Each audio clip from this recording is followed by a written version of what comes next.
Yes, people, we're back again. Arsenal Roundabout is here. 12th man is back. We've got another couple of people that are jumping on. But to start with, it's myself, Christian, and D in the house. Make sure you're hitting the like and the subscribe. We have hit today 49K, which means we are under 1,000 away from 50, the big 5-0. So I want to try and get it before the kickoff at Old Trafford. If I can do that, it'd be amazing. It means we've got around about 993 people that need to hit subscribe now. So if there is 993 of you that can do me a favor just for tonight or this week, it'd be amazing. Yeah, big up to every single one of you guys that are here already locked in and that have hit like and subscribe. Make sure you're doing exactly the same for Christian Ty on all social media platforms and of course Famzone TV for D and the boys over there. So show them some love as well. We've got Kenny, Ken and Shane joining very, very soon. They're just literally finishing up on Jez's channel and they'll be over here as well. We're going to be talking about Andrea Berta's kind of project, I suppose, or next kind of task, which will be to sell some players. And then we're going to talk about the players that we expect to come back in. We're also going to look towards tomorrow night's Emirates Cup game against Villarreal and get some thoughts and opinions on some of the players that they're looking forward to seeing. Obviously, we haven't seen much of Zubimendi yet. There's rumours that we're going to be seeing him, also Gyökeres, and of course Madueke, who's back in training and looks like he's going to be featuring. And we've got Timber and Gabriel that are now back in training as well. How much of the season are we going to see to the start of them? Are they fit enough? Well, we've got 2 games to see if we can prove that. Christian, how you doing, my bro? Good, man. Good. I think I'm ready for the season. Had a break. I think I've cooled off. Last season's disappointments I'm not going to say they've gone completely. They're definitely still there. But yeah, I'm ready to watch some Premier League football. I'm ready to watch some higher quality football and really care about it again and get back into it. But yeah. No, I'm good, man. I'm good. Love that. D, you telling me? Yeah, man. I echo Christian's thoughts, man. Just waiting for it, man. I feel like the main thing we need to do is get the players fit. Bare minimum, we've got to have Gabriel fit and we've got to have Timber fit. That's the main thing for me. I think it's all good upgrading the team, but we need to have the basis and the nucleus of the team fit at the bare minimum. Gabriel's feel like he's been out for ages. Does feel that way, I must say. Gabriel, I've kind of missed Gabriel now. And look, we might as well start with some of the players that we expect that are going to be leaving. And I know that's not always a positive way to start because you want to be looking at who's with, but I think it's going to be very pivotal as to what we do like business-wise for the end of this season, because I do believe we're going to see some player sales. And I think Andrea Berta, people are looking at him not just to bring in players and sign contracts for players who want to keep. I think he's going to be massively pivotal to what we do player sale-wise. Now, obviously, there's been rumors of Fabio Vieira leaving for Stuttgart. I think there's been some form of kind of conversation around what that permanent deal will look like and how much it will look like. Rumors of Zinchenko and Reece Nelson that are featuring in some plans for potentially Premier League clubs such as Fulham.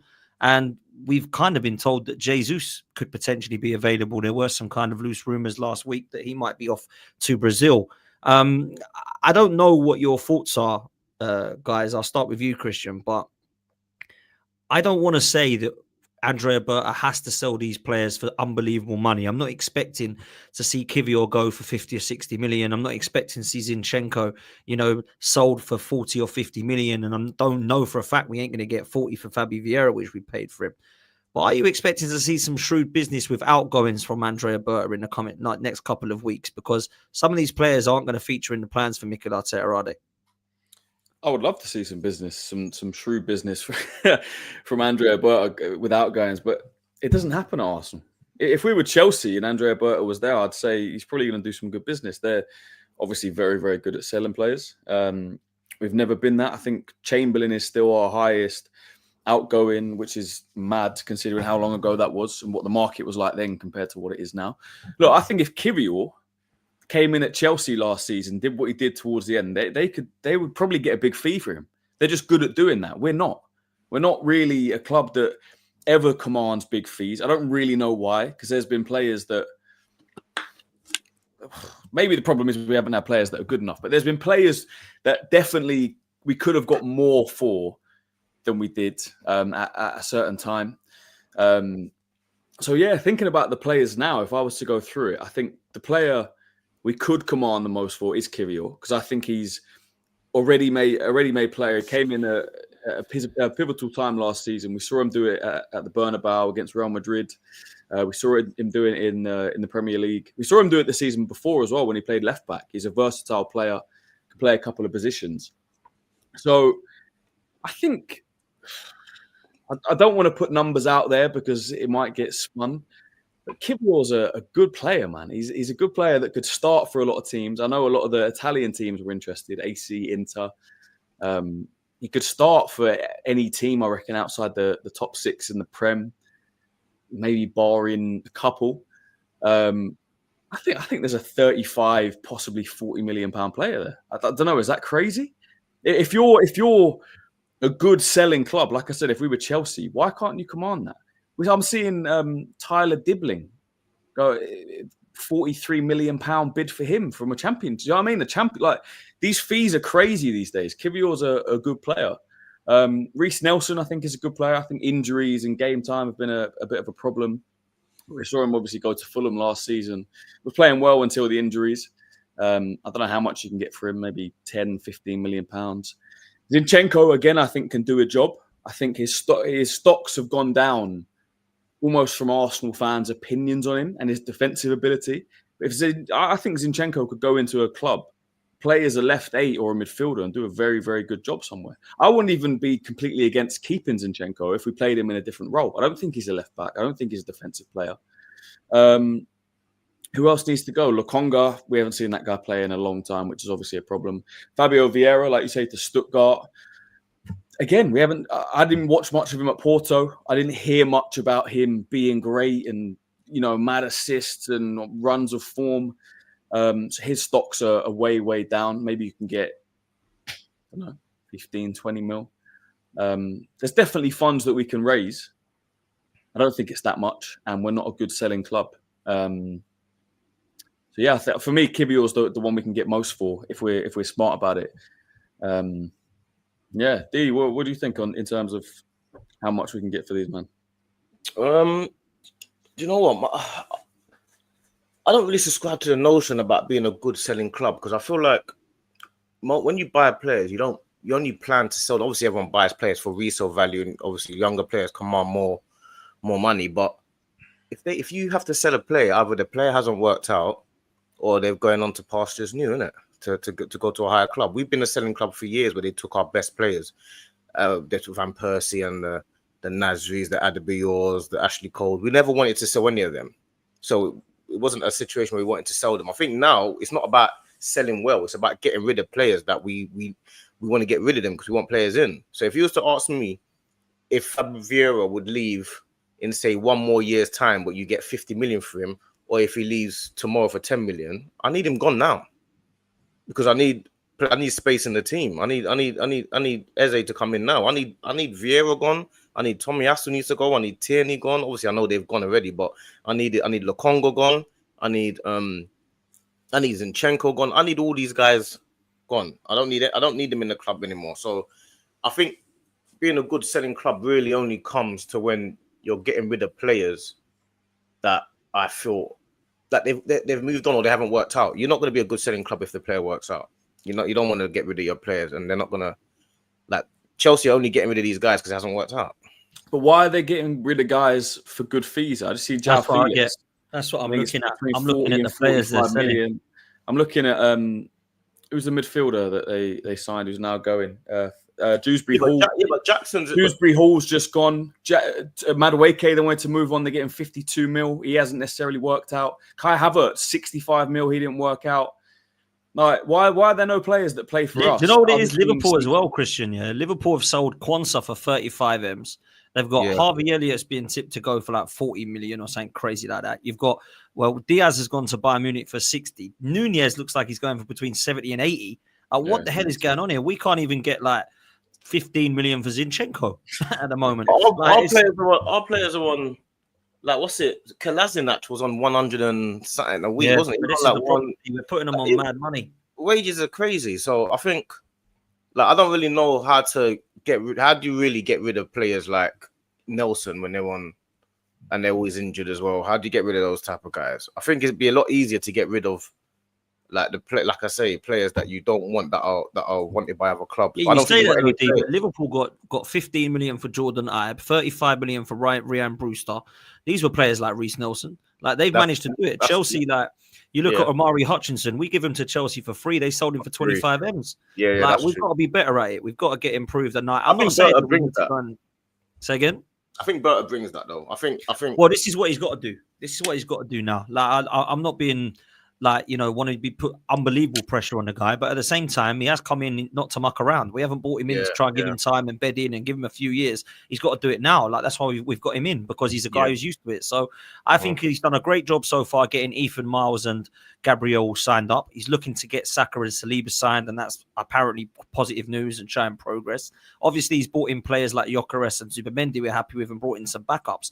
I'm now looking at what he can do with some of this, because don't get me wrong, I'm all for the Balogun sales and the Smith Rowes and the Nketiahs and all the 30 M's that we've got for these players, but you have to have a Nelka and Overmars in 1999 on that list. I'm like, geez, they shouldn't be nowhere near that list. 25 M's like Anelka was brilliant, but that was 1999. Overmars likewise. Fabregas, £29 million. What an absolute steal for Barcelona. That's one of the best signings ever. And we're like, yeah, go on, take him for 29 million. Like, we've got to get better at this. I think we can be a bit more ruthless. And I'm not sure people will like this necessarily. But Kai Havertz, right? He came in within 6 to 12 months. Most Arsenal fans could see that he's probably not good enough to start for us. Maybe he's good enough to be on the bench. I would love to see Arsenal turn around after 6 months in January and go, it's not working out. He's on the market. 55 mil, 60. Do you know what I mean? Sell him for what he bought him for, or just a little bit under, or after a year. Then bring in a player to challenge him. And then sell him, because his Kai Havertz's value after the season, after 23-24, was still up there. He played a pivotal part towards the end of that season. I still think there was a player that would have done a lot better. I think most Arsenal fans do. But he still had value.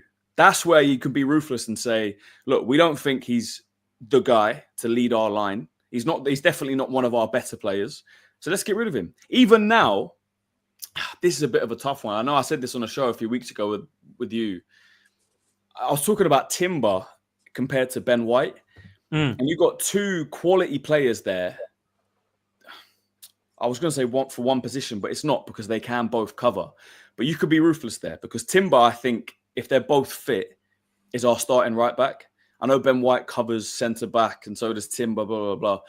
But you could probably get, on a good day for Ben White, I know he's had an injury just now, you could probably get your money back for him, maybe more. Maybe 55, 60. This guy was one of the best right backs in the league 2 years ago. Still a quality player. If you need to raise funds and you have two players in one position there, Ben White's probably going to be on the bench most of the season, barring injuries. Do you know what I mean? That's a player. I'm not saying I want to sell Ben White, but if you have a first choice player like Timber there, and you need to raise funds, that's a player you could raise funds with. So it's about being ruthless in certain positions. But I also know we need a squad. But I think we just need to show kind of Europe that we can sell players, and we don't get pushed around in the selling market, because teams almost know. Like, why haven't we sold anyone yet? It's like teams know if they wait until kind of mid-August, we're going to get desperate because we want to make one or two more signings, but we now can't do it because we need to raise funds. So cool, you can have Zinchenko for 5 million. Cool, you can have this player for 7.5. You can have Kiwior for 15. Whereas at the start of the transfer market, if no one knew we needed to raise funds or whatever, we went, here, Kiwior price tag 35 million. If you want him, he's yours now. Zinchenko 25 million. If you want him, he's yours now. Like, I think that's how we got to move. Like, don't get me wrong, I agree that Berta's been cooking in the transfer market in terms of incomings. But some players are cooked, man. You got to take some stuff off the barbecue as well as putting it on. So, yeah, man. I heard that. I think the wages are the biggest issue at our club. I think that's probably the biggest thing to kind of get them off the books to how you want them off the books. Because I don't feel like nobody would have. Chelsea can only be a good selling club if people are willing to buy them. Nobody would have bought Havertz for 65 apart from us. Nobody would have bought Madueke for 50, 60 million apart from us. So they can only sell if somebody's willing to buy. That's really what it comes down to. No one's buying them. They could have stayed at their club. Both players should still be at Chelsea for those prices, really and truly. So that's what they do to us. Anytime we try and sell a player and you say, 40, 50 million, they say, no, just keep them. We don't need them. That's why it becomes hard for us. So I don't know. I feel like we just need to be a bit more ruthless. We need to be a bit more wheeler and deal, a bit more street smart. You know, like we need to just be a bit clever in the market in every way. In some, because when last did we have like even a buy that was like a gem? When last did we buy a gem? You know what I mean? When we should be doing the Caicedo kind of deals where you buy those guys for peanuts and we haven't bought. When last did we get a gem? Maybe Gabriel, maybe might have been our last gem, but that was our. We used to do what Brighton did. That was our thing, to go and get gems and to turn them into superstars. That was what we used to do. So I don't know when the last time we actually got a gem was, where we actually paid and created a star out of nothing. If I'm honest, the only one I can think of, and Kenny won't like me saying it because we ain't sold him, but in terms of us selling him for more than 6 million, is probably Martinelli. Because if we did sell him, we bought him for 6 million, we can probably get like 50 M's for him or whatever it be. I mean, if Diaz is going for 65, then we should be able to get like 50 for Martinelli, shouldn't we? That's the only one though, D. Like, I've got to be real. I don't think that we have bought an absolute gem like a Brighton, where they go and get a Caicedo. Looks like they've got the next one now, Baleba, and he's going to be like the next £100 million player they're going to ask for, whatever it be. So I think you're right, but I don't know what that for me, right? Kivior, if we are going to sell him and we want to try and get some money for him, I do have faith that Berta can try and get close to between 30 and 35 at a push for him, because we bought him for 20. He's done well. If Quansah is going for 35, then I think we could probably look to try and match that with Kivior. And then we're looking to be linked with another centre-back from Rennes, 19-year-old French promising star, Jeremy Jacquet. I don't know anything about him. I have no idea what he's about. I'm kind of sick and tired of being linked with defenders, if I'm honest with you. But I don't know. I'll bring Shane in. Shane, big up to you, bro. Big up for coming on, man. And make sure you're following Shane Gunnar, doing great things over there on the channel, mate. And I've got to be honest, I'm looking at the player sales at the moment, and I'm kind of looking towards Berta to do a bit of a miracle to try and get us any form of money for some of these players. Now, obviously, we know the problems that Edu and Arteta have caused with putting them on crazy wages to try and now get rid of them. Jesus is an issue. Havertz is an issue. Zinchenko is an issue. We've still got Reece Nelson on 100k a week. Obviously, Kivior has been mentioned as well, and Fabi Vieira. We all know the players that want to go. How much are we going to be able to get for these? Do you know what I mean? Yeah, well, first off, big up for having me on. Sorry I was late. I was over on Jez's show. And yeah, big up to the chat and big up to D and yourself. Yeah, but the sales, you know, I am looking at the sales now. You know, I said it on my show the other day when the rumors came out that there was talk that Berta might be getting rid of Jesus to Brazil, and they'd pay half his wage with an obligation to buy. And I said, and I meant it in all seriousness, if he was to get rid of Jesus with an obligation to buy and Nelson either on a transfer or obligation to buy, that would be more impressive to me than what he did with Gyökeres, because the Gyökeres thing was, that was just a straight up transfer, you know, messing around with the price and stuff like that. It was impressive to get him in. But if he gets rid of them for money, I mean, that's crazy work to me. That will really bring the transfer window up for me, because I know we don't like to get into the semantics of it all, and why don't we just go out and buy these players, and why don't we just buy this guy and buy Rodrigo and give him what he wants and all that. It's very easy to say that, but you do have to balance the books, and you have to get the wages off the bill. And he has been left with a tough job with the injuries to these players, with how they haven't played well, with the wages they're on. I mean, Zinchenko was on the same as Aston Villa's highest paid player. You know, I mean, that's all you have to look at and go, well, hang on a second, this is just crazy work.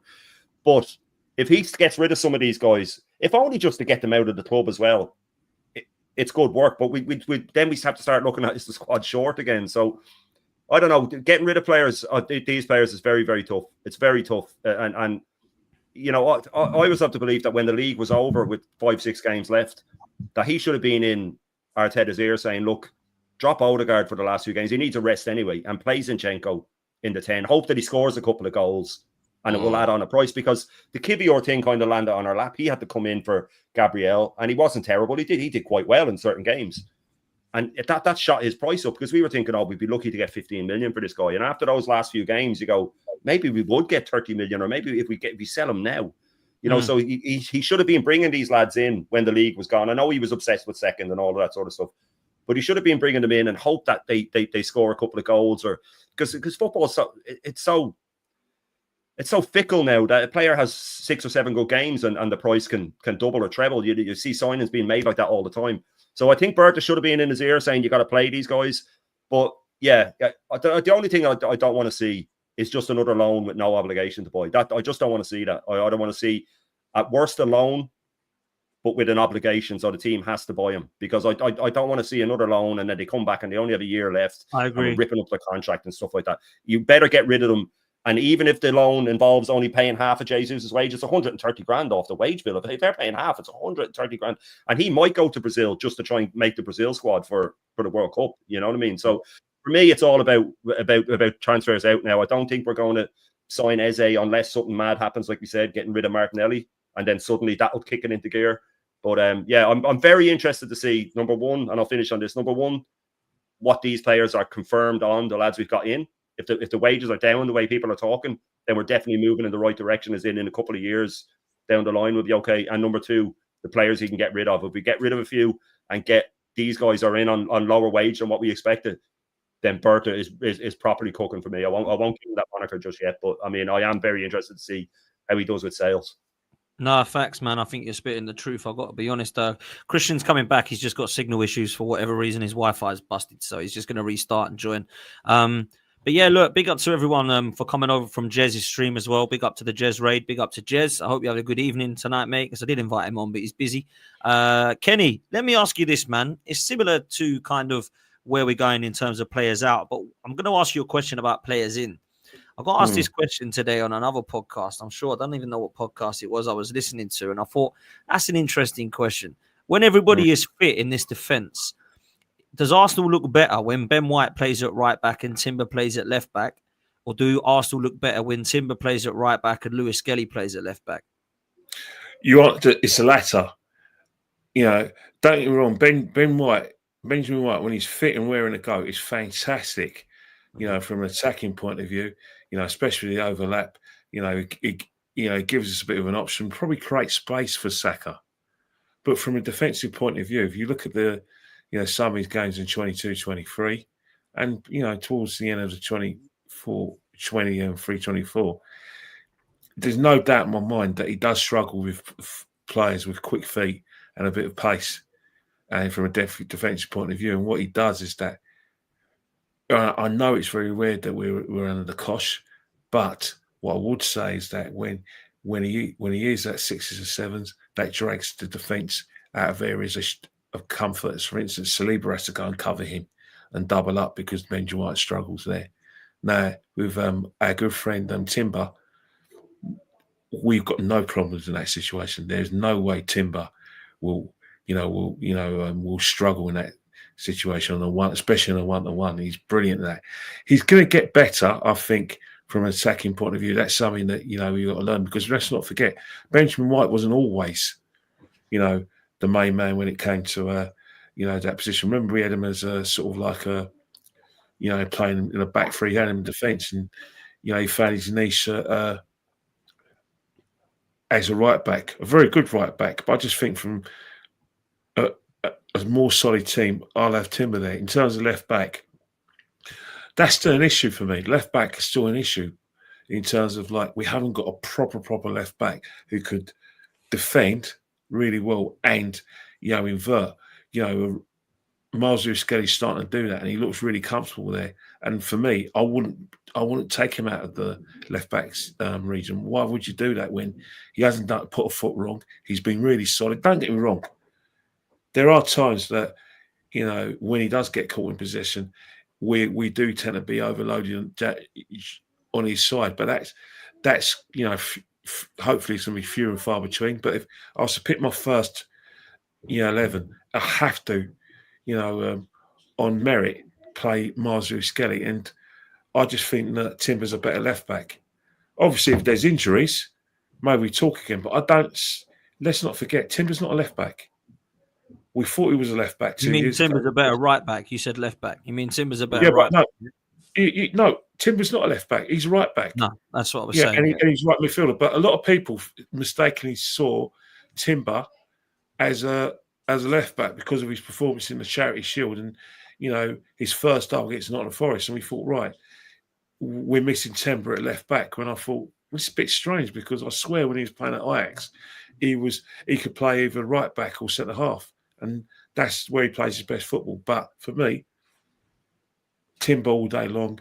Miles Lewis-Skelly and merit. But however, if we can get a left back in, a top class left back, then yeah, Miles Lewis-Skelly just has to fight for his place.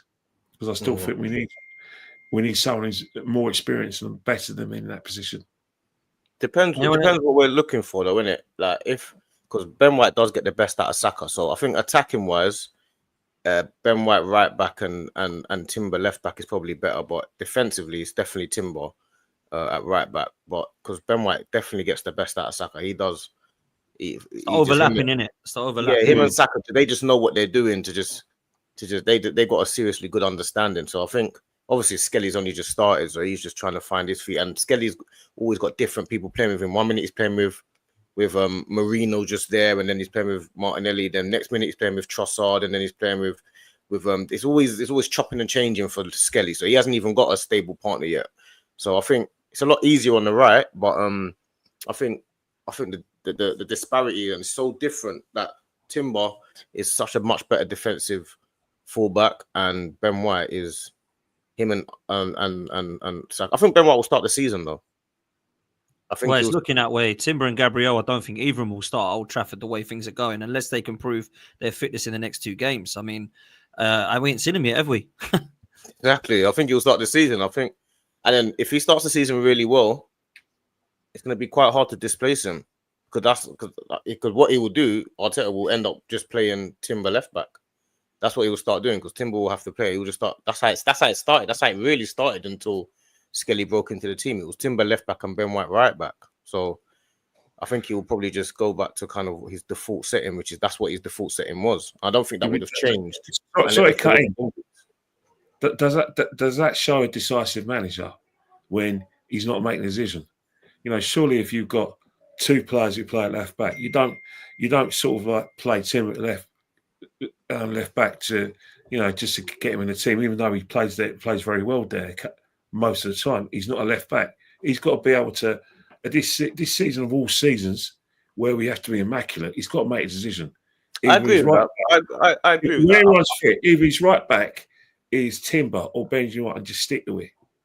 But because Timber, the only problem we have is Timber is so good that he has to be in the team. That's playing his position then. Playing his position and get a left back.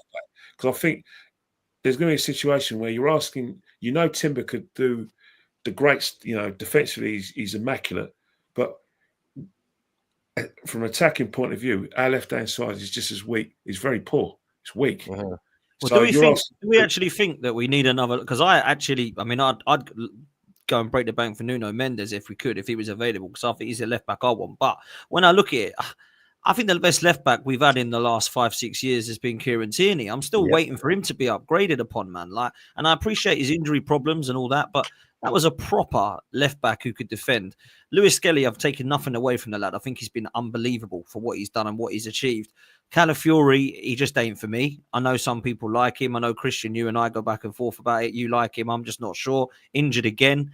And if we are going to sell Kivior, we're going into Old Trafford a little bit short defensively because Gabriel's not fit at the moment. Timber's not fit at the moment, which means we could be going in with Ben White, Saliba, somebody, and Lewis-Skelly because Calafiori's not fit either. So who's going to play at left back if Kivior goes? Like, I've got to be honest. Like, you know, I don't know if the left back position. I'll ask you, Christian. Do you think the left back position is sound at Arsenal with Lewis-Skelly and Calafiori, or? It depends what sound means. If by sound you mean we've got someone as good as Timber is right back at left back, then no. But I love Lewis-Skelly. I think he's done a great job there. I don't think his career is probably not going to be at left back. I like Calafiori as well, but I don't think he's a left back. I think he's a left centre back. So I guess the answer to your question is no, it's not necessarily sound. When we were linked to João Hato, I was kind of up for that. I thought this is a guy that can play left back, get up and down. Also, he's kind of also like a Timber kind of player. Like he's a left back and a left centre back, but I like him as a player. So yeah, it's not sound actually, but I'm not necessarily worried about the defence. I think what let us down last season was the attack. Defensively, we were very, very good. Whether it was Calafiori, whether it was Miles Lewis-Skelly or Kivior or Ben White or Timber, there's definitely quality. Injuries now, like you're saying, could hurt us at the start of the season. But Mosquera's there. He came on against Spurs, had a good 20 minutes. We obviously need to see more. So that's a good backup there. I'm not necessarily worried defensively if we don't bring in another defender. Do you agree though? If Timber and Gabriel are not fit, which Arteta has said is touch and go for Man United for the first game, what's our back four going to be? White, Skelly, and White. It'll be White, Saliba, Kivior, Lewis-Skelly. So we'll keep Kivior. He just can't go basically until the last day of the window, basically. I would say if you're not getting 35, 40 million for Kivior, you might as well keep him. Honestly, what is 20? It's more realistic that you're not going to get that. So if you're only going to get 20, 25 million, why would you sell him? He's a very, very good backup. We saw what he did at the end of last season. What if it meant that we had to sell him to get Eze? Then I'd sell him. Sell him and leave us loose at the back. Then you see, because I think it's loose. This is the thing. I still don't think we're loose. I think Mosquera's there as well. To be fair, there. Yeah, but I mean, to be dependent on someone like that, like Kenny said, we have to be impeccable this season. And a player that's coming over to England, I just think that it's astounding that we're short in a position that he has spent so much money on. I he agree spent with that. so much money on defense. I agree. I've been saying for a while. I've been saying for the last 2 years, we should have just gone and got Anthony Robinson for Fulham. I don't understand why we didn't just go and get him. I know he's 28 or 29 years old. It doesn't invert. It doesn't invert. This guy's obsessed with left backs that invert. He needs to get rid of that. Why we're short? Why are we short? Well, we don't have a left back. We don't have a left. Lewis-Skelly's not a left back. He's not a left back. And look, I love that kid. I think he's a wonderful player. And I think that if you could put Lewis-Skelly anywhere apart from centre back and goalkeeper, and that lad would do a job because he is that good. And I just think that there was moments last season where he was getting found out. And it's not fair on him. I feel the press are getting ready to pounce on him. And I just feel that first couple of games, if he gives away a penalty or if he gets sent off or something like that, the pressure's going to mount on him. He's been played out of position at that age. Maybe one day he will be. Maybe one day he'll be a fantastic left back. But right now he's being told to invert. He's getting caught out. I just think Arteta needs to scrap the whole inverted thing. I don't see the point in it. I see them playing now. And the whole thing is, when Raya has the ball, Lewis-Skelly inverts into midfield. So we have two people in midfield. But then left back is, David Raya has to go to the left a bit. And just tell Royce to drop back and leave the formation as is. I don't understand why he has to. If Calafiori's fit, then we're not short. We just assume Calafiori. He's awful, though. He's awful. I don't know. He's a defender that can't defend. He's a defender that can't defend. You've watched Calafiori enough. If you watched him for... Pretty much he's awful. He's Bambi on ice, man. He's Bambi on ice. When you talk about a defender and you say he causes chaos, you know what I mean? Yeah, but he causes chaos for his own team as well. I don't get it. If you have a defender and you're questioning his defense, that's what Liverpool's fans say about Darwin Núñez. Oh, he causes chaos. Yeah, so what? I'm not Calafiori's biggest fan. He's not good enough. He's not. And if he ever plays 90 minutes for Arsenal again, I'll be stunned. I'll be stunned if he ever plays a full 90 minutes. You know it is with Calafiori. Watching a different player sometimes. Sorry, Kenny. No, but you know the thing with Calafiori, his position is either playing in a back three or centre half. At left back, that's not really a position. He'll give us a game and he'll give us something. But really and truly, at this stage, it's a hard watch when you're watching Liverpool having orthodox left backs, and then that orthodox left back that they bought is going to be groomed by someone over the last few years, probably one of the best left backs in the league. And on the bench, they got a Greek international. He's a proper left back. Whilst we've got players at left back who aren't left backs. Calafiori at centre half has to play at left back. The issue is not whether Calafiori is good enough; it's whether we can get a genuine left back in the team, because he's not going to go to Zinchenko anymore. Zinchenko is digging his heels in. He won't leave the football club. He loves it in London. You know, I'm sure that he could organise all sorts of like supplies to the front line at Ukraine, as long as he's not there himself. You know, all that sort of thing he wants to do in London. But what I'm trying to say right now is that, mate, it's time that we do get a proper left back.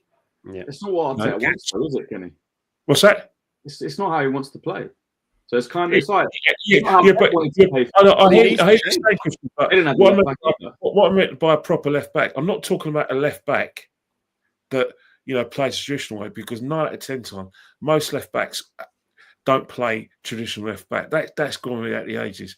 Philip Lahm destroyed the essence of a proper left back when he started inverting the World Cup. So from then on, left backs are always inverted. So what I mean by a proper left back is left backs invert. Do you see Robertson at Liverpool? He don't always, playing on, within the sort of touchline. He inverts as well. So most left backs do invert, but I want a left back who can invert if you must, but I want someone who can defend properly.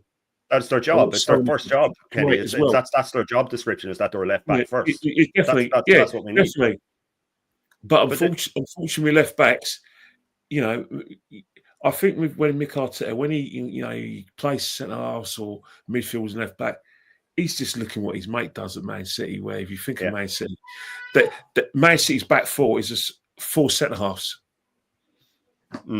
Not anymore. Not anymore. They're switching to overlapping fullbacks. When they won the league in 23, 24, when Kyle Walker wasn't always at his playing or he's injured, it was basically 4 centre backs, and he got away with that because Man City, they dominate the ball. But do you know what the big problem is as well for me next season is we can all envision a season where Calafiori just is never properly fit, right? He missed 540 days before we signed him of football. Before he was 23. So there is a universe that evolves where he is like Tomiyasu and he's just coming back for 20 minutes. Oh, he's injured again. That means that we have to rely on an 18-year-old who's not playing in his natural position to play every single game of the season, unless what we do. I agree with you. I think we should, like I said, I think we should just gone and got Robinson. I honestly think that would have solved Mitchell, Tyreek Mitchell on a free. Why were we in for him? I don't like Mitchell. I think what it is the reason I brought it up, I didn't actually think it would cause this much debate, but it proves that there is genuine concern over left back still, right? But I brought it up because Goonie was chatting to me today, and he was comparing Arsenal's team at the moment. And big up to Goonie every time. He's actually one of the Chelsea fans I can chat to. He said, what's going on with the left back situation? He said, are you happy with Calafiori and Lewis-Skelly? And I kind of just went, yeah. And then I got thinking, I was like, am I actually? Because Calafiori's hardly played. And I know Christian's saying he's done well and all that previously, and everybody wanted him. But for Arsenal, I haven't seen enough. I've seen glimpses. I've actually seen more of his attacking attributes than his defensive attributes, if I'm honest. Definitely. And obviously, Lewis-Skelly's only come onto the scene. So when I look at what Chelsea have just bought in Yoel Harto backing up Cucurella, I'm like, actually, they've got 2 left backs there. They're actually stronger in that position than Arsenal. So I just thought, are we actually done? And I'm not saying we're going to go and buy another left back before anyone goes crazy, because no one wants any more defenders. But I just look at it and I think Zinchenko, poor. Tierney was our best one, sold. Nuno Tavares, poor, gone now. We're using Lewis-Skelly. We've bought Calafiori. We spent a hell of a lot of money on this position, to be fair. And we're still not quite set on it, are we? So I just wanted to bring that up and think that I actually do think there'll be some times where we play Ben White right back and Timber left back. And I know Kenny doesn't like that and he'll shudder when I say that. But I do actually think that might happen because of the injury to Calafiori, and Lewis-Skelly can't play 50 games at 18. So I just wanted to have a good discussion about it. It's a discussion worth having. But I'm just looking at the table now. We conceded the least goals in the league last season, 7 less than Liverpool. Conceded 34 goals, 41. I just don't think our defence is a problem. Unless, like you say, unless Kivior goes and Calafiori is out the whole season and there's more injury problems and we end up short, which I hopefully don't see happening. I just Gabriel's coming back from a great injury as well. You have to remember. Gabriel, I agree with you there. Gabriel, we don't know how he's going to operation. I'm hoping with Gabriel though, because he played half against Watford in the behind closed doors. Is that what they call it? Behind closed doors. Is that not work that he played half and was out again? No, he played half. Apparently it was planned. People are saying it was planned for him not to play on the pre-season tour, just to avoid intensity, slowly ease back into it. And then people are saying he might be on the bench tomorrow. He might come in tomorrow. He played for 45 minutes against Watford behind closed doors, Gabriel. Yeah. And he's not been seen since. Like, why is that? I don't get it. It's weird, man. That's the worrying part. I don't know. Something's wrong there for me. But hopefully we see at least one of them tomorrow. Hopefully we see. Of course. And look, if we see both of them, then we don't have to panic. It was just a kind of query. I'm thinking, okay, we've got all these defenders, but I don't know who our back four is going to be against Man United because half of them are injured. So what's going on? So yeah, that was my question mark. But look, hey, Dan, don't want to be mischievous because I don't want to upset these new fans. Because I know you already got your celebrations intact. I don't foresee seeing him start against Man United. He won't start against you. He will start. He won't be starting against Man United. I don't see. Who are we talking about? Gyökeres. No, I'm talking about. I don't think Gabriel or Gyökeres. Talking about Gyökeres, man. You're talking about Gyökeres, man. You know I'm talking about. Don't think he's fit enough. Who are you talking about, Kenny Ken, man? Who are you talking about, Kenny? Gyökeres. I don't think he's fit. I don't think he'll be fit enough. That's not. I don't think he'll be fully fit. I think he starts against Bilbao as well, and then I think he starts against United. I think Havertz playing so badly against Tottenham is giving Arteta an easy option. Man. That header in the played badly for 3 years, He's played badly for 3 years.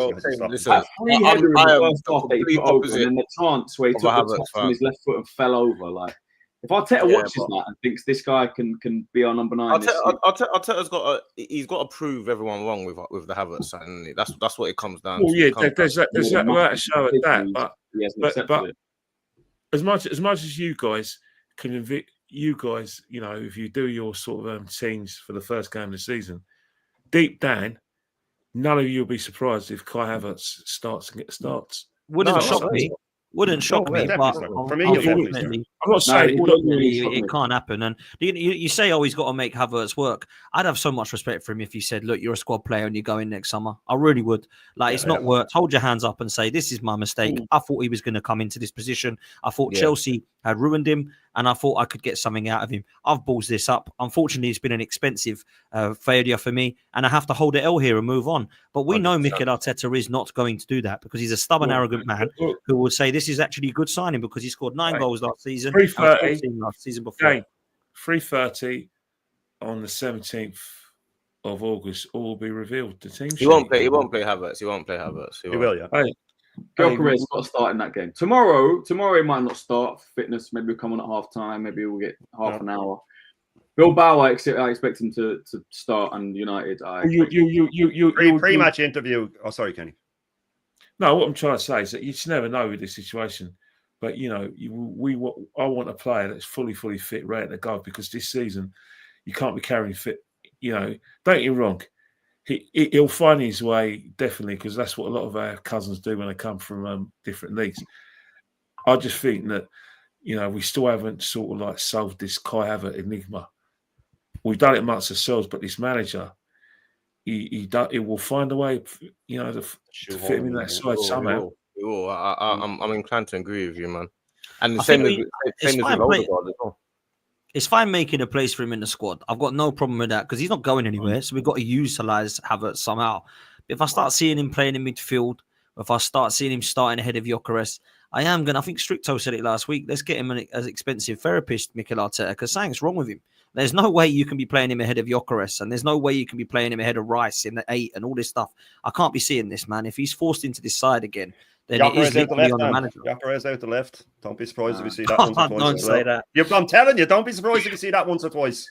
Well, it depends on the opposition guys. Don't be surprised if you see Havertz on the left. Yeah. That's more left back to make Gyökeres on the left. Don't be surprised if you see Havertz on the left, bro. I'm being serious. Havertz played on the right. I think it'd be Gyökeres. Leverkusen, didn't he? He's playing on the wing. Let me move to the midfield because I think the defense we've only really got concern about a couple of injuries, to be honest. Otherwise, I think when everyone's fit, we're there. Let me ask you this, D. Midfield, bruv. 6, 8, 10. Zubimendi, Rice, Ødegaard. Some of the people that I'm speaking to in the game are saying, why don't we go 4-2-3-1? Because Rice and Zubimendi as an engine and double pivot would be so much better with Ødegaard in the 10. Some people have thrown back at me that Ødegaard is not a 10, he's actually an 8. And I think, probably you're right. And he's better deeper. How do you see this midfield working, and what would you like to see? Would you like to see a free trio, or would you like to see a 4-3-2-1? 4-3-2. I don't like. I feel like this is Zubimendi. I feel like we've definitely got physically weaker, and I don't understand I feel like when we play against the real Zubimendi, is a robust midfielder. Like, he moves about a lot, and he's constantly running around, so he will help Rice defensively in that aspect. But I just feel like we just feel physically weaker and less of a threat. That's how it feels to me. Obviously, we haven't seen us play properly yet, but I'll go double pivot, Ødegaard in the 10. But I'm honestly advocating for this Saka in the 10. I've been advocating this for the last couple of years. I really want to see Saka in the middle of the pitch. I've had enough of Saka being on the right and Ødegaard in the middle. So I'm advocating for Saka in the 10. to be in the middle of the park. That's what I'm going with. I'm going to keep. Wow. I'm going to keep. I've not heard that before, man. Yeah. I've been advocating this for the last. Yeah, if he was in the 10, he'd be one of the most dangerous players in the league. That's where he needs to be. There is a method. There is a method to what you're saying, because do you remember in Gareth Bale's last season at Tottenham? Yeah, that's what you're going. He asked Villas Boas for a freer role, played his best football, and he's moved to Real Madrid in a kind of number 10-ish role.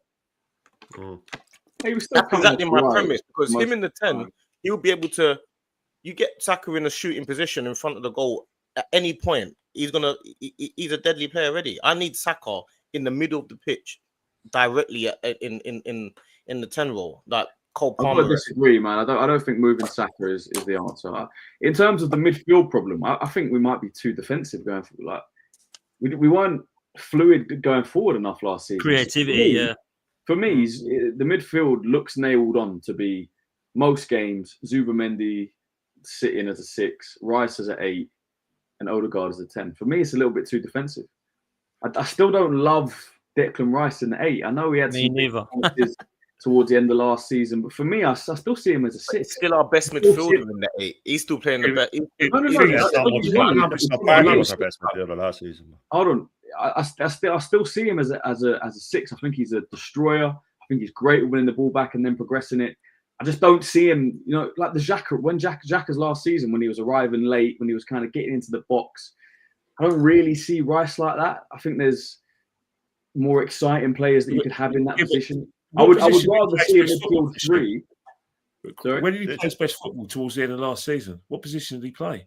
No, I know, but that's not necessarily where his best position is. We were a better side when he was playing in the number 8 position. Rice. He only played in the 8 last season. I fear that the number 8 with playing Rice in an 8 now is another thing like Havertz, where Arteta will just refuse to change it now. He's going to keep doing it to prove a point.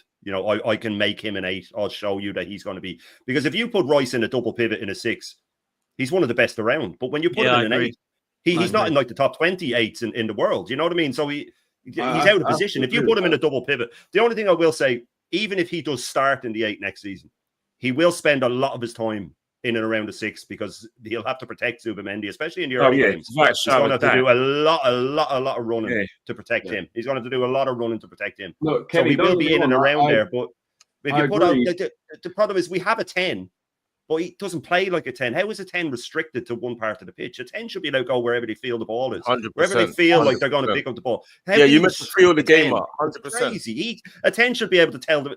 Can you imagine Wenger saying to Bergkamp, "All right, you need to just stop dropping deep like that." Bergkamp went where he wanted. All 10s do.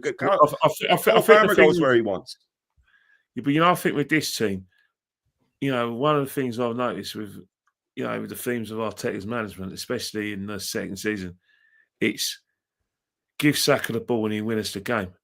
So for Odegaard to restrict to that evidence, to get the best out of Saka, give Saka space, because what Saka's has done over the last few years, he's been the one who's unlocked that door. Yes, Odegaard's meant to be the creative midfielder, but when you look at the je ne sais quoi and the person who creates something out of nothing, it's still Bukayo Saka, despite the fact that Odegaard, is a creative midfielder. The most over time, it's still Bukayo Saka, still the more likely to unlock pack defences. That's why Odegaard does look more towards Saka. He doesn't always, go towards Martinelli's position. It's Saka that's still like our main man. The fact that we accelerated his recovery for the Real Madrid match shows that he's still our main man. You know what would excite me a bit more? I agree. And look, this is nothing against Rice. I think he's a great player. I think he's I agree with Shane. I don't think he's up there with the top 5 or top 10 8s in the world when he plays in that position. But as a 6, I think he's up there, man, which is why I would want to see him in that position. What that does to Zubimendi, I don't know. I haven't seen enough of him yet. Maybe there's games, maybe the bigger games you play a double pivot, which is a bit more defensive with Odegaard in front. I would like to see Rice as a 6, Odegaard as a left 8, give him more of a free roam up and down role. I would like to see Nwaneri more in the 10. If we bring in Eze, I'd love to see it. If at Old Trafford I saw a team sheet, back 4, don't worry about it, because we know essentially probably what it's going to be. If it was Rice, Odegaard, Eze, or Rice, Odegaard, Nwaneri, Saka, Gyökeres, and Martinelli on the left, for example, I'd be more excited about that. I would think this looks like a team that's going out there to score goals, that's going out there to cause problems, going out there to cause chaos and create chances, rather than Zubimendi, Rice, Odegaard, Saka, Havertz, Martinelli. I think this is a team that's going out there to be a bit more conservative, to hold onto the ball, a bit more side to side, dominate the game. So it kind of depends on what he wants to do this season. I just think it needs freshening up. I've given up relying on Odegaard and all that though, man. Like, I've gone past. We know that's the team he'll play though. We know that's the midfield he's going to play all next season. Yeah, we all know. Everybody on the panel knows that's the midfield he's going to play. And if you see Gyökeres, where's it coming from? He's used to 2 number 10s and then two holding midfielders that can play the ball. He's used to 4 players in the middle that their job is to find him. We saw he got 2 touches against Tottenham. I know he's only on for 17 minutes, whatever it was. He got 2 touches of the ball. You can get well used to that. You can get well used to him making run after run after run and not being found and getting frustrated. I'm not saying he won't score goals. He'll still score because he's a goal scorer. But I just not a good example, Shane. By then. No. That's why I said it's only 17 minutes. I said it's only 17 minutes. Listen, there's Arsenal fans out there after Max Dowman played 45 minutes saying he's the best thing since Maradona. So you know what I mean. You can use. I don't use preseason friendlies as a yardstick. But I'm just saying this is the way it's going to be. It will be a version of that, of him making runs and not being found. Odegaard's not going to find him. He's going to take 2 or 3 touches before he should pass it. Rice isn't an 8. We've all agreed on that. And Zubimendi would be too deep to find him. You know what I mean? So I'm not saying he won't score goals. He'll score goals. He's just not going to. Every team he's played for where he scores, the team is built for him to score goals. Where he's going to be told now what runs to make. He's not going to make his runs and then Arteta will go into training and go, right, when he makes this run, you find him. When he pulls out wide, this is the ball you play. It'll be, here, Victor, you make this run, you make that run. And I'm just saying that there's no creativity in that midfield. And we can talk about, we get Eze, put him in there, and I do this, I do that. But whenever I do a pre-match thing, on my channel, near the end of last season, me and Views would do with Big Up Views, we'd always do the team that we would pick and then the team that we know Arteta's going to pick. And we'd always be right with the Arteta one. So the opposition fans know as well. This midfield, after spending about 414 million or something, it's very, very, I don't know, dusty or something to me. I don't see any creativity in it whatsoever. Unless Odegaard suddenly finds the form he had in 22-23, I don't see how this midfield can win leagues. He's playing too deep for that. For him to be more creative, he needs to go further forward. I think Zubimendi helps that because Zubimendi, he goes and gets that ball and he moves a lot. But I think Odegaard's playing too deep to be able to be that creative. He needs to get further forward. He needs to play as a 10 and not as an 8. Yeah, I think an 8 is where he should be playing. And, Harry's coming with a super chat, and I think he's spot on here. I think your captain's your weakness. Szoboszlai and Wirtz are both better. I'm not so sure about Szoboszlai. I think he's had half of a good season, to be fair to him, or half of a great season. Whereas I think Wirtz is just unbelievable. I've got to be honest with you. Creativity is an issue. And if I'm honest with you, I'll come to you with this, Kenny. I think Odegaard is probably under the most pressure as an Arsenal player at this time. And it's not because of his bad form. I think it's also because he's got no excuses now, because Zubimendi's doing the nasty work. Rice is doing the hard work. He's the engine. Odegaard needs to be higher up the pitch, and he's actually got somebody who's a gunman now to feed alongside Saka and potentially Eze or a left winger that we bring in on top of that. I don't think Odegaard's got anywhere to hide, by the way. And I'm not saying we should strip him of the captaincy and do this, that, and the third. I personally feel like he's probably under pressure the most, bro. I don't know what you think, Kenny. Well, first and foremost, Odegaard's under pressure for the sake of the fact. 2 reasons. He's catching one of the most high-profile sides in England, and probably in Europe. Most importantly as well, if Arsenal to do anything major this season, the big players have to play well. They have to be consistent. So that in itself is pressure in itself. Last season, there was loads of, like I said, explanation for why he didn't, play well. He had injuries. The team had injuries itself. The team probably had a hangover from the 23-24 season where mentally, I don't care what anyone says, there's no way you can recover after not winning the league twice in succession, to be pipped twice in succession by the same team. Mentally, if that doesn't have effect, you're not human. So we got that kind of baggage. But this season, as I said before, the pressure is going to be relentless. There will be scrutiny on every Arsenal player, on the manager. All your shows wherever individual contact you have, you're going to get massive views on it. Not because they're any. It could be because they're excellent shows. It could be because they're no good. Because everyone's watching Arsenal this season. Everyone's watching it. Trust me, Odegaard is under the microscope because Arsenal have to do something this season. And for Arsenal to do something, you can't just rely on Saka. You can't rely on the angel Gabriel. Oh, sorry, Victor Gyökeres. Or, and Declan Rice, and, just assume that defence is going to be solid as well. The captain has to come to the thing. As I said, Saka shouldn't still be our most creative player. It should be him on a consistent basis. He plays in midfield. He plays in that position where he has to dictate the play from an attacking point of view. He doesn't have to run the midfield, but he has to be the person who can, alongside Saka, unlock defences.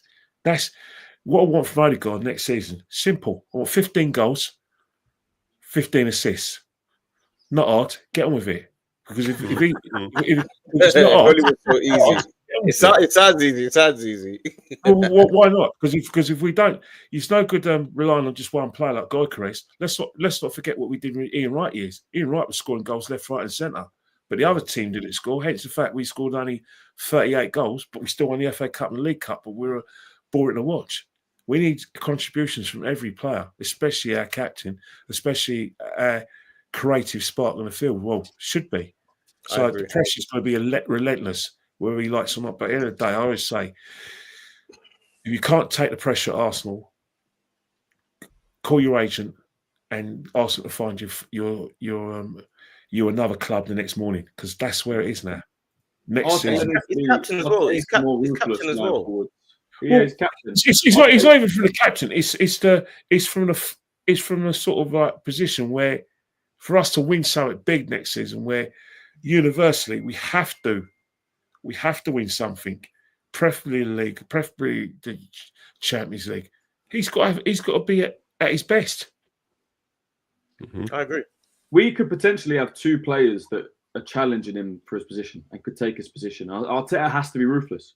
We can't have this. He's my captain. What two players?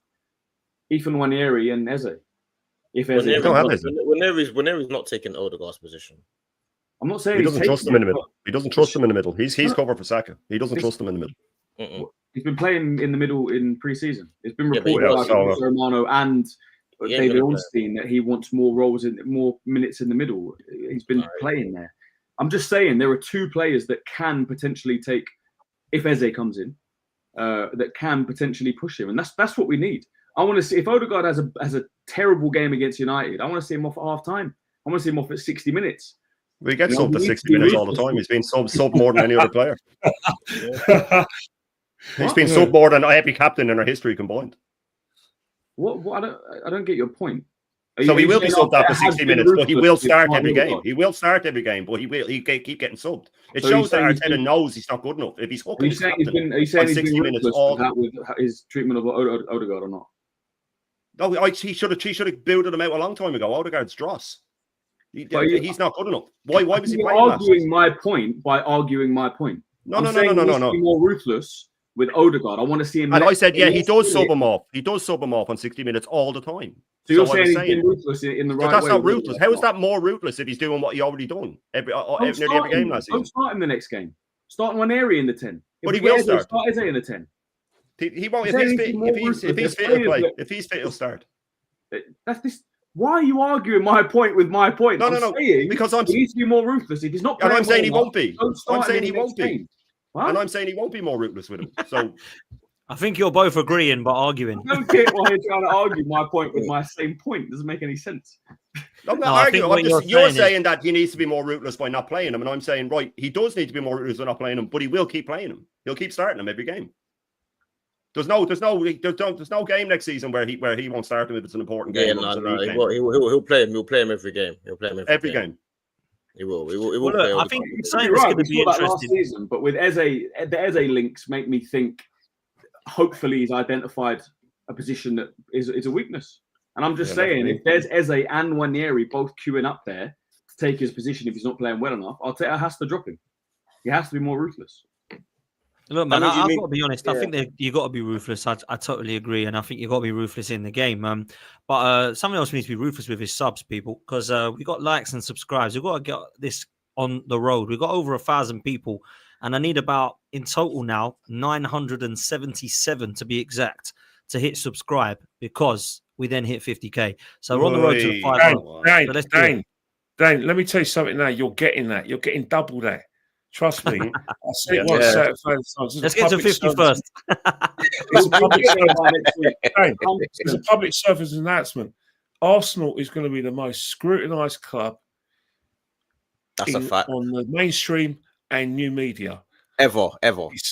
Easily. You think the scrutiny was massive during the Arsene Wenger years, where you had the channel that Jan and Christian go on. This is going to be even bigger now. And you, Kenny. And you. I've seen you on there, Ken. What's that? I've seen you on there. I've seen you on there. Yeah, no. But then you know what? Don't try to leave yourself out. Don't try to leave yourself out. You know what happened? I had my sliding doors moment. You know, common sense hit me, and I thought, I have to do better. But seriously, on a serious level, you just watch all your content get increased because of the fact that all eyes are going to be on Arsenal. Trust me, even Gary Neville. Let's see. Gary Neville's got us down as favourites. But he said it tongue in cheek, I think, didn't he? No, Gary Neville's been saying for the last 3 years. We're going to win it. Yes, right. 1 year, isn't on purpose to try and create a narrative that way. Of course he is. He's been clever. He knows what he's doing. Yeah, but which means all eyes are on Arsenal. Trust me, all eyes are on Arsenal. All I need is people to hit like and subscribe on this one. Let's get to 50k before that kickoff at Old Trafford. I'd absolutely love that, people. So let's make sure you do that. Make sure you're following every single one of these. Christian Ty on all social media and YouTube platforms. Likewise, FamZone TV. Let's get D and the guys up to 10k.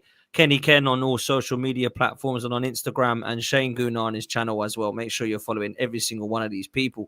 Hit like and subscribe. Big up to Matty in the chat as well. The temperature will be turned up full stop the first month, brothers. Yeah, you know that 6 games is going to be absolutely vital. It's going to be absolutely mad. Do you know what? Goals by committee is very interesting. And I'll read something, right? When I know Man City did the treble this season, so I'm not saying that Arsenal need to do the treble. But they signed Haaland and everyone went, that'll be it. It'll be a nightmare. There'll be a focal point. It will just be Haaland will get 35 goals. Nobody else will score. And I think that although he did get 52 goals in all competitions that season, Alvarez got 17, Foden got 15, Mahrez got 15, and Gundogan got 11. Now, I'm not suggesting that everyone has to do that to go and get a treble, because obviously that'd be amazing. However, I do think that most of our front four need to be looking at 10.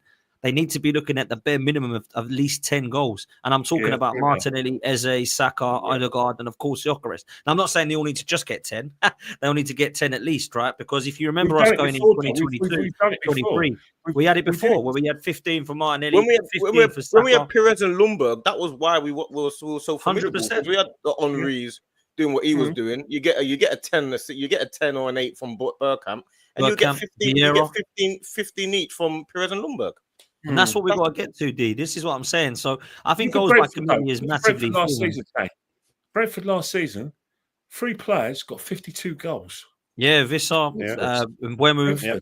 Yeah. That's what we got to do, man. That's what we got to do, goals by committee. And I appreciate they did the treble that year. I'm not trying to say that we have to replicate that. It'd be lovely if we could. But for me, to win this league, you're going to have to put that in. You know, Madueke, Eze, if he comes in, they're all in this as well. You know, Trossard and Martinelli, if they stay, they've all got to try and aim for double figures. And I think that's where we're at. You know, if we were in a league that you needed 70 points, I wouldn't be saying this. We need 90 plus to win this league. Definitely. That means you've got to win 30 games, or you've got to try and, draws and wins to get you to that 90. It's very, very difficult now. So it's going to be tough, man. Look, let's close on tomorrow, because obviously we've got Villarreal in the Emirates Cup.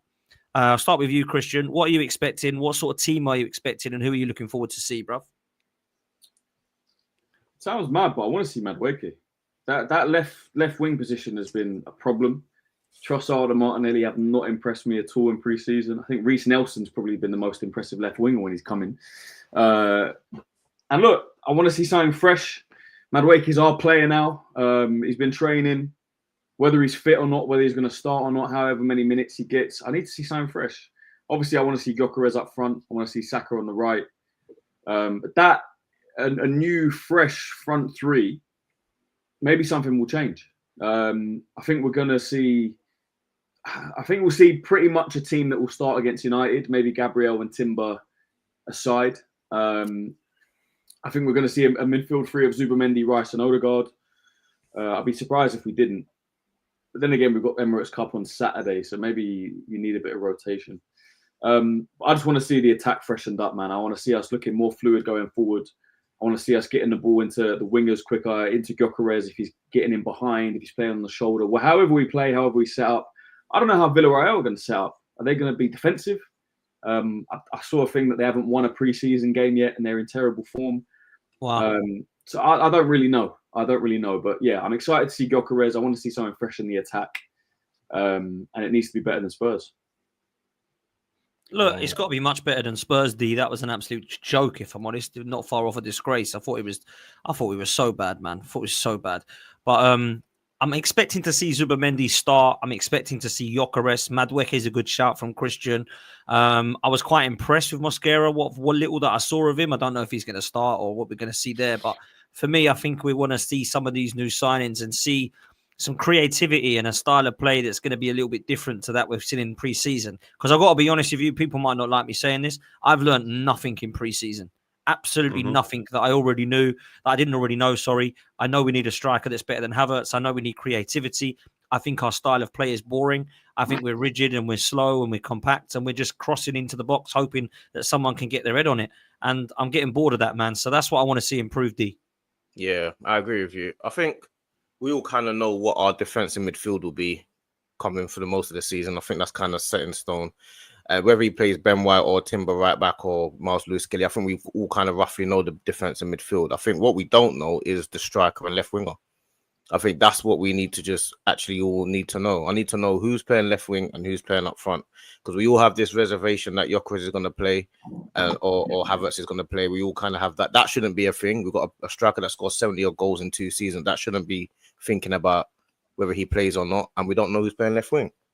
So they're the only things I'm worried about tomorrow. I just want to see whether we're playing left wing and who's going to be playing left wing and who's going to be playing striker. Anything else, I think I kind of roughly can guess it, to be honest. Zubimendi, Rice and Odegaard will be the starting midfield against Man United. I think I know everything else. I just need a left winger and a striker. I need to know who's going to be playing there. And even if Gyökeres plays tomorrow, it doesn't mean he's going to play against Man United. No, that's the thing. So, and even if Madueke plays left wing, I wouldn't be surprised if he played Martinelli against Man United or Trossard. So it doesn't really show me anything, but that's what I'm looking for, to see who's going to win that left wing battle, like who's going to play well and who's going to cement their spot in the team. So that's some minutes as well. I'd like to see Dalman at the Emirates.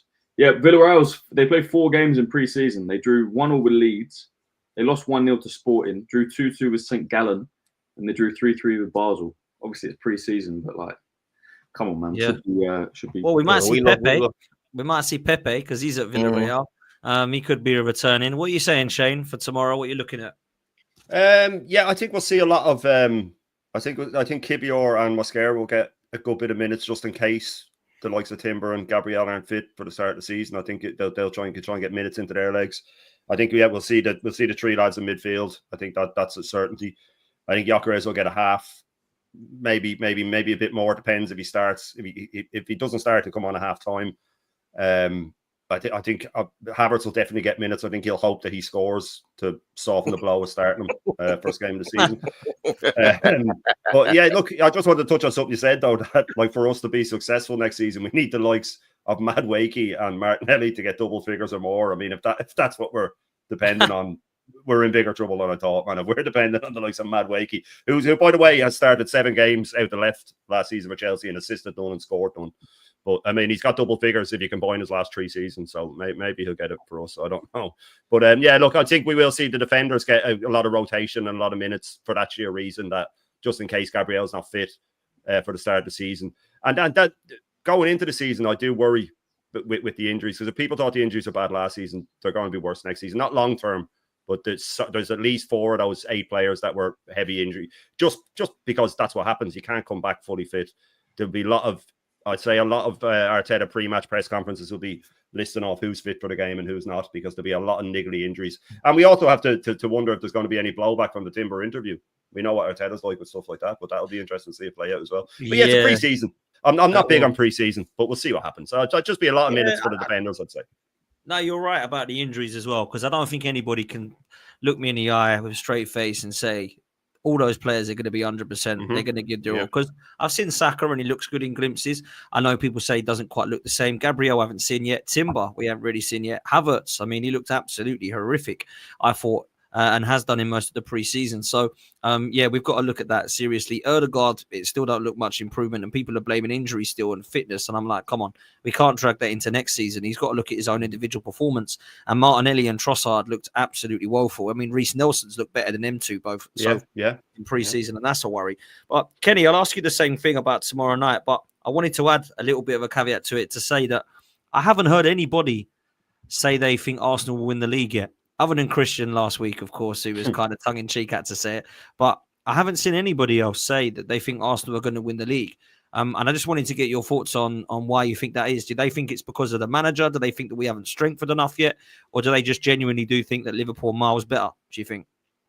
Well, first and foremost, I think it's because Liverpool, there's an anticipation that, Liverpool signings as well, in terms of like getting, the left back and the right back, Frimpong and Kirkes, also spent massive money on, Florian Wirtz, and, they got Ekitike, freshen it up. And most importantly, if they get, Isak, who's Premiership proven, it's going to be very hard, especially if can you imagine if they click? We think they're going to click, but if they do click, it's going to be really hard, to displace them. And then the Man City thing, despite the fact Man City fell off by a wayside, they have been trying since January to, repair that squad. They're actually prepared for this season just coming in January because they knew the game was up. They knew they weren't going to win the league, and they probably half knew they wouldn't do anything in the Champions League either. So they've already had their transition last season. So that's me. And again, in terms of Arsenal, we know we're going to be solid. We know we're going to be difficult to beat. It's just that there's worries about the balance of the left-hand side. And I think that's why we're not the favourites. But guess what? That's brilliant. Us being the favourites doesn't exactly suit us anyway. Last season, we were most people's favourites. What happened? It was a heavy, how do I say it, necklace around our neck, and Liverpool ran away with it. So, maybe the element of surprise may be to our benefit, but I just don't think we have it in us to be immaculate. And if we're not immaculate, I do find that we may feel a bit short, but I'm here to be proven wrong. I hope Gyökeres is another Haaland. I hope Ødegaard does, prove me wrong and become the main man. And Saka, shackles come off, he score goals. But at the moment, I see where a lot of people I don't think we're favourites for it, let alone the media. But in terms of our shape up, I think we seem to be seeing a lot of Norgard in the team, believe it or not. He's played a lot of the pre-season games. He started against Tottenham. I wouldn't be surprised if he started tomorrow in the midfield alongside Declan Rice and Ødegaard. And then our front three would just be like Saka, Martinelli, and Kai Havertz. And then maybe Gyökeres, will come on in a second half, and then Emirates Cup he starts. Give him a start. But that being my team, the defence is going to be Lewis-Skelly, right back Benjamin White, and centre halves to Saliba and Kivior. I think that's the team he's going to play, and obviously he may play Kepa to give Raya rest, or just think one game Kepa, one game Raya. I think that's how he's probably going to do it. He's going to play it in those two games against Villarreal and Bilbao.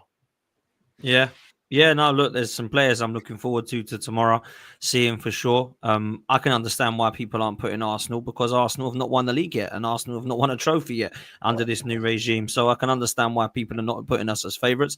Big up to Suj every time. He's putting a super chat saying, big up to Dan Panel and the chat. hit the like and subscribe. We need more likes, people. There's over 1,000 people in here. So let's get the likes up. And we need to hit over 900 now to get to 50K. So let's be doing that. I'm going to be now nagging every day for this now because I'm absolutely dying to get it before the kickoff. So let's see. He says, we learned that Arteta hasn't really improved tactically and that 29 has bulked up, but it's still like Bambi on ice. I've got to be honest. I thought Havertz was a joke, if I'm honest. And I think there's a lot of people that have accepted that now. Big up to Max every single time. Hope you're well, my bro. But I've got to say, I think tomorrow everybody is looking at Victor Gyökeres and Zubimendi together. And I think that's going to be the biggest thing for me. I get what Christian's saying in relation to Madueke, and I get what others are saying about other players coming in. But I've got to be honest, I think these two are going to be very interesting to see what that does to our first 11. Because they're two of the players that we know are going to be starting for us every week. Zubimendi is going to be our 6. Gyökeres is going to be our 9. We don't know if it's going to be Martinelli, Eze if he comes in, or Madueke that's starting on the left at the moment. But for me, I'm not too bothered about that just yet because that's something that we can still have a couple of weeks left to sort out. For me, I'm looking at what Zubimendi brings to us, and I was quite impressed with the little glimpses that I did see in pre-season. Obviously, Gyökeres is a player that we all want to see, and we've seen 15 to 17 minutes so far, and we're looking to him to get a little bit fitter. But I just want to see a style. And I think that's the thing about Mikel Arteta that I'm looking at is why are we so scared to lose games? Because what we're doing is we're so scared to lose games that we're losing games. And I need to see that change because I would rather us go for the win than try not to lose and take a draw.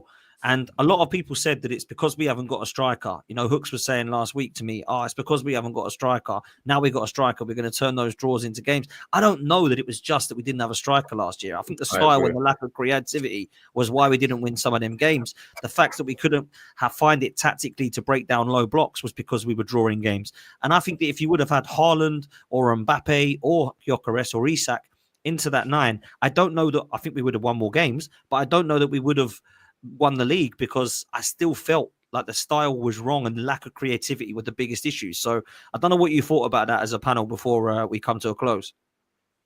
Yeah, I think like even when you say about the drawing, and I feel like you got to take more risks because it might sound crazy, but you're better off losing a game. If you've got 2 games, you're better off losing one and winning one than you are drawing both. So you're better off taking a risk to get 3 points instead of 2 because we don't lose many games, but we have too many draws. And not losing too many games will keep you in the title race, but it won't win you the title race. Winning games win you the title race. That's the difference. So we actually have to win games and lose more games instead of drawing. It sounds crazy, but that's actually what we have to do because you get more points for losing one and winning one than you do for drawing 2. So we've actually got to go out there and just put it all on the line and say we actually need to win more and try and win all the games. That's what we've got to try and do. Every single game, we've got to just try and just go all out and win. If you lose, you lose. It's part of the game, but we have to try and win more. But he won't try and win more. Not yet. He will try and keep it controlled and be in control of the game. That's how that's his mindset. His mindset is the Guardiola from the Guardiola school, isn't it? Which is control every aspect of every single game. You know what I mean, they want to keep everything within their control. So he's not gonna try and go out all out and see what happens. That's not. He doesn't take risks. He's not gonna risk it always. He's not a gambler. I think. Go on, Christian. Sorry, Dan. We only lost 4 games in the league last season, which was the same amount of games that Liverpool lost. It was the draws that killed us. That's what I said. Points from winning positions that killed us, and in those positions there were games where, like I say, we were winning. We had chances to either go 2 up, 3 up, and we just didn't because we didn't have clinical players up front. So look, I'm hopeful that Gyökeres is going to be the answer. I'm hopeful that in those games where we are in winning positions, we then go on and kill the game. If the style change means that we're in less winning positions, I don't know yet. I need to see it. I need to see what Gyökeres brings to the team. We know we need to see that left wing freshened up. But for me, I see what you're saying about draws and losses, but obviously they go out to win every game. But their problem was not scoring goals and not killing off teams when we had the chance. To bury our chances, I said this, I know people disagree. I think we create enough chances. I look at those 4 games across all competitions against Newcastle last season where we had 52 shots and scored 1 goal. There was loads of games where we'd have 20, 25 shots, which score 1 goal and draw. I've just seen that for the last 2 years. How many of them, though, Christian, did the keeper get man of the match? You know what I mean? There were chances, but there were only ever half chances. Can you remember us being clean through on goal many times last season? You can say low block and all that, but I mean, you can picture Salah being clean through many times last season, Gakpo being clean through many. They face low blocks all the time. It might be a creative thing. We only got two penalties last year. Sorry? We only got 2 penalties last year. Yeah, because we're never in and around the box because we shoehorn around outside it. You know what I mean? That's what we do. We shoehorn the ball around outside it, and then when we can't break it down, we just lump it in. So we're not in the box. Liverpool are constantly in the box, constantly with frantic attacking players running at them, playing through balls. We're just slowly passing. If you're not in the box, you can't get penalties. It's not like, you know, it wasn't that the refs were against us or anything like that. You know what I mean? That's just a childish thing to say that the refs were against us. The only red card that we didn't deserve last season was the Lewis-Skelly one, and that got rescinded, and we won the game. You know, so it's the constant shoehorning around like we did against Tottenham, slowly passing it from side to side. Every time Saka gets up, he used to take players on. Now he stops, turns back inside, lays it to Odegaard. He gives it to Rice. He gives it out to Martinelli. He runs at the defender, stops, lays it back. And it's the same thing if we're not in the box. We're incredibly slow. Our team is very slow. So slow, man. Like we've got it's crazy. There's no pace in our team whatsoever. They're not allowed to be creative, though, D. That's the thing. Like I think it was Babs was saying, "Oh, finally we have Madueke. He's a risk taker." And I said, "Yeah, well, Saka used to be a risk taker. Martinelli used to be a risk taker. Odegaard used to be a risk taker. They're not allowed to be risk takers anymore. They're not allowed to, because he's all numbers. Oh, well, you took that player on 3 times and you lost it twice. Where a good manager would be saying, go again, get at him again. Go do it again. Try something new." And it's just everything's so restricted and regimented that even the creative players like Ethan, I saw him take the ball down. I think it was against Brentford last season when he got his microwave minutes at the end. And he shifted inside like he did against City. I thought, here we go. And then he stopped and laid it back and he's already gotten to you. Why did you hit it? You know what I mean? So these players know that if they take too many risks, they're out of the team. If you're taking risks all the time, you're out of the team. But you have to take risks. Salah, he has a great highlight reel, but if you watch him in a game, he makes mistakes. You know, he tries to take a player on, it doesn't work. He shoots, it goes over. You know, but when he pumps one in at the 89th minute to win it. And the problem is with us with throwing away leads. No matter who we were playing, right? The home game against Ipswich is a great example. Terrible game, one of the worst games I saw last season. But I think we scored in like the 68th minute. We finally broke them down. They hadn't got out of their half the whole game, right? Because they played a low block. But the second we scored, for the next 10 minutes, he shut up shop and let a team that hadn't had a shot get back into the game. So why do we, like, the good teams bury the team? Remember Liverpool last season when they scored in injury time against Brentford?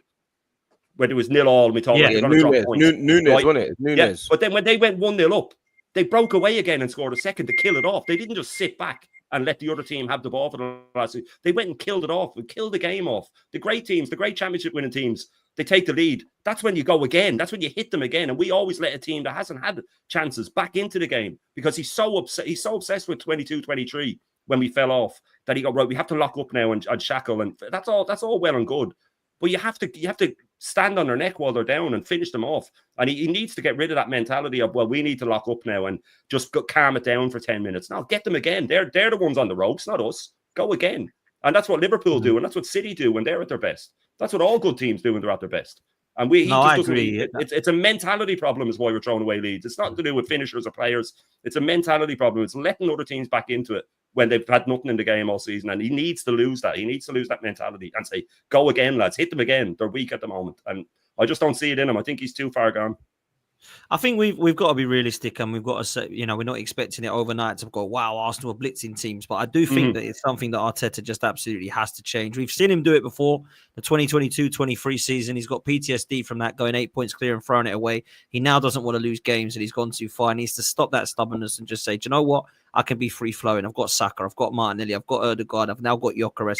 Rice has got that engine. I've got Zubimendi holding. I can be a little bit more. I've got the best defense in the league. Let's go and turn 1 point into 3, man. That's the way I think the panel right. I think the way Arteta plays, I think it's a godsend when teams try to think, you know what, let's just play our way and leave space. That's when we play our best football, and that's what we did last season. But fortunately for Mikel Arteta, there's going to be a lot of sides who are going to refuse to play that way because they're seeing Arsenal, they're thinking, right, same old. We know that they're going to be sort of heavily populated down the right-hand side. Martinelli struggling down the left. You know, let's just see if we can weather that storm for the first 20, 30 minutes. Second half, we go down, but this team is going to get tired. So this is where you kind of clean up. You have to look at the game against Brentford, Crystal Palace. You know, we dropped those draws were like defeats because Liverpool just pulled, you know, further and further away from us. Fulham as well. That's where I think we have to take a risk. We have to sort of, you know, move the sort of like a compass, you know, tactically, because again, if you spent all this money getting Gyökeres and you're saying that he's the missing link, well, get the best out of him. Give him the tools. You know what I mean? Yeah, he's going to score goals because Arsenal are on the front foot. But quicken the style of play. Get the ball forward quickly. You know, when he's fully fit, let him cook. You know, make adjustments and say, right, because we get the best out of this guy, we're going to win this, and that, because that's what they did with Haaland and Man City. Man City is the archetypal, you know, false number 19. If there is ever a false number 9, that's a Pep Guardiola side. However, they moved the compass a bit northwards. What happened? The treble and then the league. How many goals he scored since he's come out? 52. Oh, sorry, that's 52. Yeah, altogether, it was 52 that first season. Yeah. I agree with what you're saying. Even was crap. Excuse me. Well, even if it was crap, he scored 21 goals last season. Yeah. I completely disagree with Shane though. I don't think Arteta's tactic is go 1-0 up and then defend it at all. I look at Man City last year, we scored 5 goals. Look at Sporting, we scored 5 goals. Look at PSV, 7 goals. The season before, going away, we were scoring 5 goals every week, 6 goals every week. I think he wants to kill off teams. I just think our defense is so much better than our attack. We can't. Right, but that's what Kenny said though, Christian. When the teams come and open up against us, we're fine. All those teams that you mentioned were teams that came and opened up against us. But you were saying that we go 1-0 up and we sit back. Yeah, we do with teams that are lower than us. We normally do. Yeah, teams that we should sit back into it. Is that your? But you named off 3 matches, Christian. You named off 3 matches. This is a huge problem. This is the problem with a lot of Arsenal fans now. They pick 1 or 2 moments and use that as a template for the whole season. We threw away 12 leads. We threw away 12 leads. So the evidence more so there that we sat back than we because you're naming 3 results where we giving evidence. I'm saying I'm naming 12 that we threw away. We threw away 12 leads. Of course we don't. The evidence is there. Stats are right there. We threw away 12 leads. So you're saying we sit back and other teams sit back, so we just end up with 2 teams that sat back. No. We sit back and let them back into it. We set teams that we have had all the ball against. Teams open up against us is when we like it. So if we've sat back and they've opened up, what then is because we're sitting back. Because we're sitting back when they attack us. When so we sit back, that we drew where we were winning them and then we sat off. What do you mean? How could we not? How could we draw? Tell me a game against the lower side where we were drawing and then we were winning and then we sat off. Aston Villa 2-0. Aston Villa 2-0. What about that? What do you mean? Did we not sit back in that game? 2-0 up in that game, and then they scored a goal from a set piece, and we couldn't get back. That's called sitting. That's the terminology of a team coming back. Christian is when you're ahead and they come back. But we didn't sit. What are you talking about? Well, how did we throw it away? We essentially went with 2-0 up. We're 2-0 up. Even if we are 2-0 up and you play for the win, I don't see that necessarily as a problem. But I don't see Arteta as a manager that goes, we're 1 goal up or we're 2 goals up. Let's just sit back and invite pressure and let's not go for the kill. You're watching a different game. Go for the kill a lot of times and not do it successfully. That's more of a problem. We let teams back into the game with stupid defending, or we make a mistake, or set, or whatever, however it is, and then we just. But if we were still attacking them, then they wouldn't have the ball. Sure. How many late winners did we score last season? We didn't score many at all because we didn't have the quality to do it. Now we're bringing in Gyökeres, bringing in a striker who can hopefully take 1 in 2, 1 in 3 chances a game to replace Havertz. Hopefully, Madueke produce. Look, I've given my opinion on Madueke. I don't rate the guy. Hopefully, he proves us wrong. But with that, so you're dependent on a player you don't rate to hopefully save our season. Of course. What else can I do? What imagine? You can call it like it is and say. You can call it like it is and say, what is he doing? Why did he sign this guy? You can call it like it is. I've said it. Have I not said that? I've said spending 52 million on Madueke is ridiculous. I've said spending 65 million on Havertz is Arteta's biggest mistake. I don't rate the guy.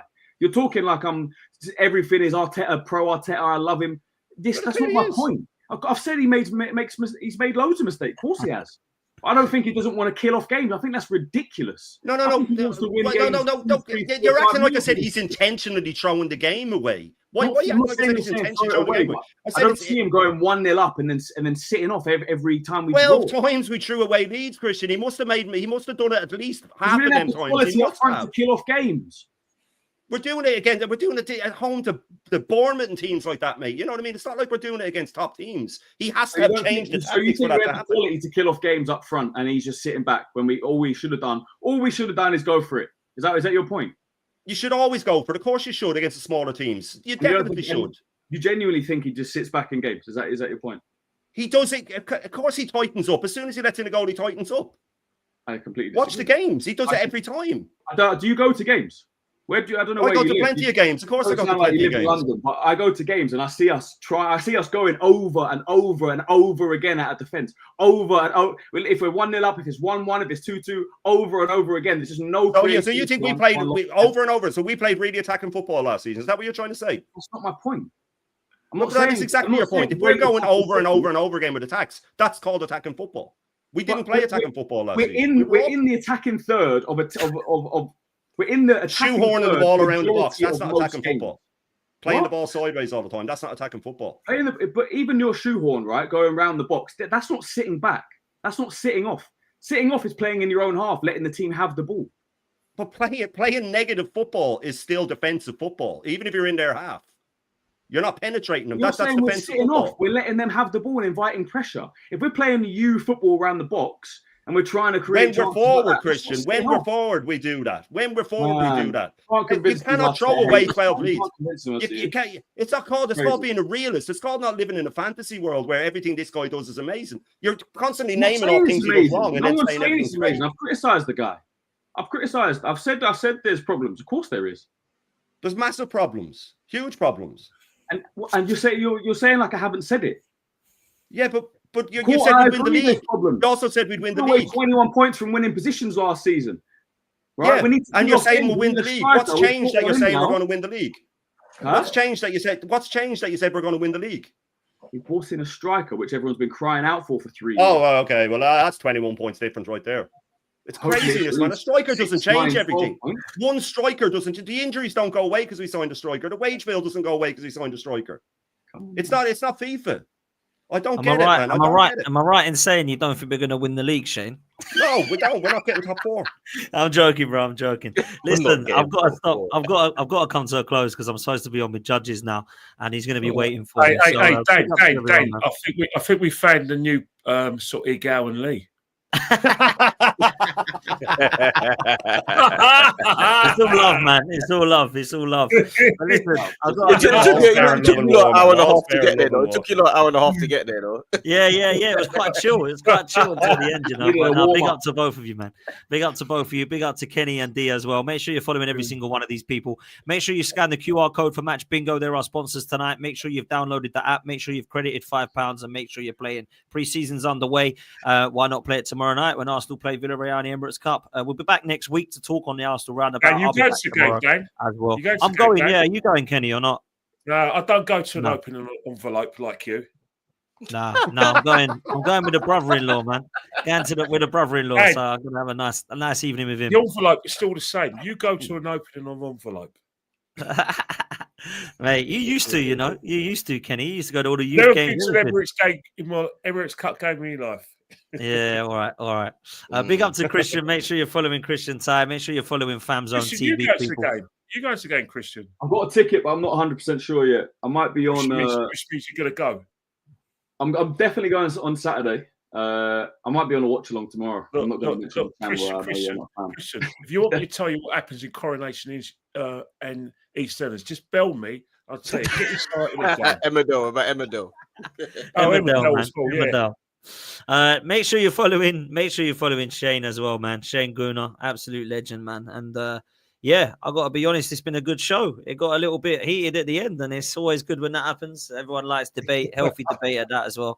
So big up to everyone. Going to send you over to Lee Judges. Me and Lee are literally going to go live now and see what Judges' thoughts are about tomorrow. He's over in Dubai, so he's going to be tuning in. It's always quite funny when Lee Judges joins from Dubai because it's always wireless and problems over there. So it's probably going to be me chatting for the stream most of the time. But Jesus Christ, man, he spends most of his time on holiday, don't he? The lad? I know he does, bruv. He does. He's come back from Singapore and Hong Kong. Now he's got I need to go to Dubai now. I need a break. It's unbelievable. This guy. It's crazy.